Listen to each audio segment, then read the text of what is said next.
আসসালামু আলাইকুম। আমন্ত্রণ জিটিভি সংবাদ, আপনাদের সাথে আছি আমি।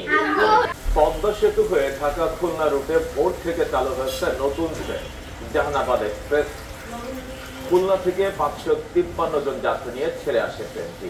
নতুন রুটে ঢাকায় পৌঁছাতে সময় লাগছে মাত্র 4.5 ঘন্টা। দূরত্ব, যাতায়াতের সময় ও ভাড়া কম হওয়ায় উচ্ছ্বসিত যাত্রীরা। খুলনা রেলওয়ের ভারপ্রাপ্ত স্টেশন মাস্টার আশিক আহমেদ জানান, ভোর 6টায় খুলনা থেকে ঢাকার উদ্দেশ্যে ছেড়ে যায় জাহানাবাদ এক্সপ্রেস ট্রেন।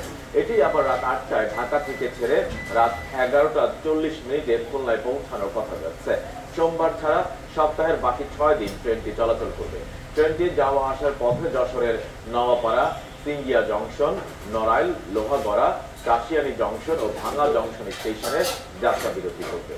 6 মাস পর এই রুটে নতুন আরো ট্রেন চালুর পরিকল্পনা রয়েছে বলে জানিয়েছে রেলওয়ে।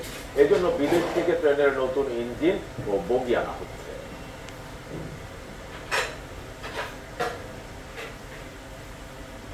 জাহানাবাদ এক্সপ্রেস যে ট্রেনটি প্রথম চলাচল করলো 6টায় খুলনা স্টেশন থেকে ছেড়ে গেল। এটা আনুমানিক 9টা 45-এ ঢাকা পৌঁছল।